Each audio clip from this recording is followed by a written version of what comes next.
जय हिंद सभी को। आप सभी का टैक्सॉन एकेडमी पर बहुत बहुत स्वागत है। आज हम पढ़ेंगे एम्ब्रियो शैक क्या है, जिसे भ्रूण कोष कहते हैं। मैंने इससे पहले आप लोगों को गुरु बीजाणु जनन बताया था, तो मैं उम्मीद करती हूँ कि आप लोगों ने इससे पहले का वीडियो देख लिया होगा। अगर नहीं देखा है तो आप लोग चैनल पर जाके देख लेना। अब हम स्टार्ट करते हैं। भ्रूण कोष क्या है, इसे एम्ब्रियो सैक कहते हैं या फीमेल गैमेटोफाइट भी यही होता है, तो इसको फीमेल गैमेटोफाइट कहते हैं। अब ये बनता किस तरह से उसको समझिए। जैसे ये है मेगास्पोर मदर सेल, जिसे गुरबीजाणु मातृ कोशिका कहते हैं। ये मैंने इससे पहले भी बताया था आप लोगों को। तो ये गुरबीजाणु मातृ कोशिका है। इसमें हुआ अर्धसूत्री विभाजन, मतलब मियोसिस हुआ इसमें। अर्धसूत्री विभाजन में आप लोगों को पता ही है कि एक कोशिका है वो 4 में डिवाइड हो जाती है। तो अर्धसूत्री विभाजन के द्वारा ये 4 टेट्राड का फॉर्मेशन हुआ है। इसमें से क्या होगा कि 3 गुरबीजाणु हैं, मतलब गुरबीजाणु मातृ कोशिका ने 4 गुरबीजाणुओं का निर्माण किया। इसमें से 3 तो नष्ट हो जाएंगे, केवल एक क्रियाशील रहेगा। और ये किस तरफ का रहेगा? निभाग की ओर का। ठीक है, ये आप लोगों को याद रखना है। निभाग की ओर जो गुरबीजाणु है वो क्रियाशील रहेगा, मतलब ये फंक्शनल गुरबीजाणु है। तो इतना समझ में आया। अब ये जो फंक्शनल गुरबीजाणु है, इसमें क्या होगा कि अब होगा इसमें समसूत्री विभाजन। क्या होगा? समसूत्री विभाजन। क्लियर है? समसूत्री विभाजन में आप लोगों को पता होगा कि एक कोशिका है वो 2 में डिवाइड होती है, तो इसमें फिर से 2 कोशिकाएं बन गई हैं एक से। ठीक है, अब इसमें पुनः देखो, इसमें भी समसूत्री विभाजन होगा, इसमें भी। तो आपको मैंने बताया कि एक कोशिका 2 में डिवाइड होती है, तो यहाँ पर ये 2 कोशिकाएं बना लेगी, है ना, इस तरह से। और ये अपोजिट पोल पर जाने लगती हैं। ये जो कोशिकाएं बनी हैं किधर जाने लगेंगी? अपोजिट पोल पर। अभी इसमें एक और बार इन चारों में क्या होगा? समसूत्री विभाजन होगा।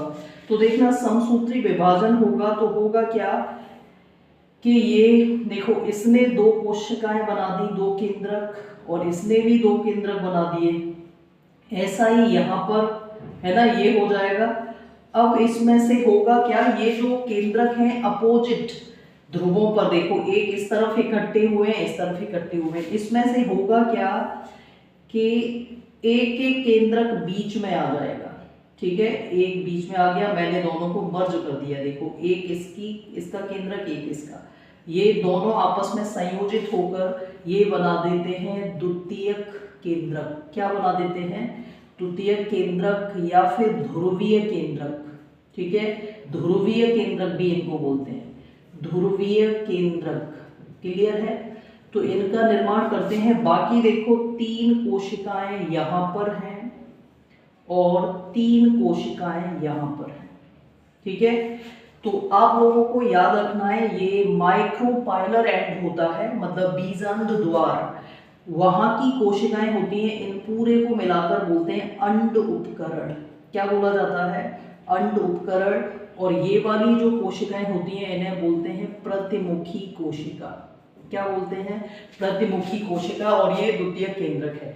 तो अंड उपकरण इसको क्यों बोल रहे हैं? क्योंकि एक इसमें एक सेल है, बाकी 2 है सहायक कोशिकाएं। यहां से क्वेश्चन बनते हैं। 2 सहायक कोशिकाएं होती हैं। अंड उपकरण किस तरफ होता है?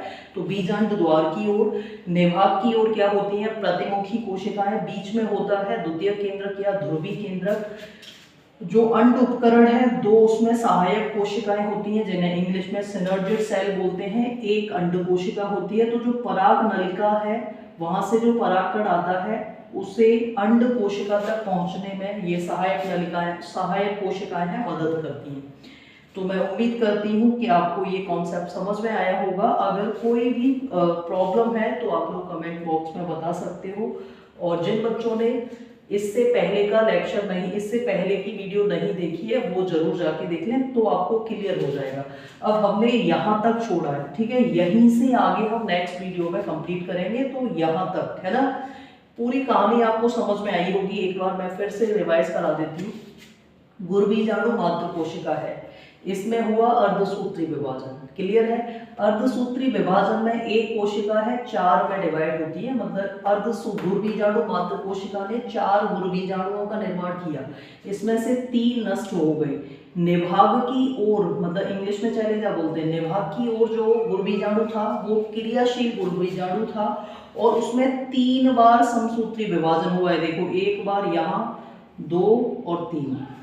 तो इसमें क्या हुआ, समसूत्री विभाजन हुआ, इसने 2 ये बना दिए केंद्रक, मतलब शायद कह सकते हैं केंद्रक गुरु, 2 गुरुबीजाणुओं का निर्माण हुआ यहाँ पर। इनमें फिर से हुआ तो 2 ने 4 बना दिए, एक और बार हुआ तो 4 ने 8 बना दिए। अब इसमें से हुआ क्या है, दोनों ध्रुवों की ओर से एक एक केंद्रक बीच में गया और इसने बना दिया ध्रुवी केंद्रक। ठीक है, यहाँ पर 3 कोशिकाएं रह गई जो निभाग की ओर कोशिकाएं थी। कहाँ पर थी, निभाग की ओर जो कोशिकाएं थी उनको प्रतिमुखी कोशिका कहा गया, और जो कोशिकाएं बीजांड द्वार की ओर थी उनको अंड उपकरण कहा गया। अंड उपकरण में 2 सहायक कोशिकाएं होती हैं, ये नोट कर लेना आप लोग, यहाँ से काफी कुछ आ जाता है, क्योंकि अंड उपकरण की ओर जो 2 कोशिकाएं होती हैं उनको सहायक कोशिका बोलते हैं, एक अंड कोशिका होती है। सहायक कोशिकाओं का काम है कि ये जो परागकण है उसको अंड कोशिका तक जाने में, मतलब आगे की तरफ जाने में सहायता करती हैं। प्रतिमुखी कोशिकाओं का अभी तक कोई कार्य ज्ञात नहीं है, मतलब ये नष्ट हो जाती हैं बाद में। ध्रुवी केंद्रक आपको मैं अभी बता देती हूँ, ध्रुवी केंद्रक से भ्रूण पोष का निर्माण होता है। डबल फर्टिलाइजेशन जानते हैं, द्विनिषेचन, उसको हम पढ़ेंगे। इसके बाद हम द्विनिषेचन पढ़ेंगे, तो यहाँ तक आप लोग तैयार कर लीजिए। ठीक है, कोई भी डाउट है अगर तो आप लोग बता सकते हैं। Thank you so much.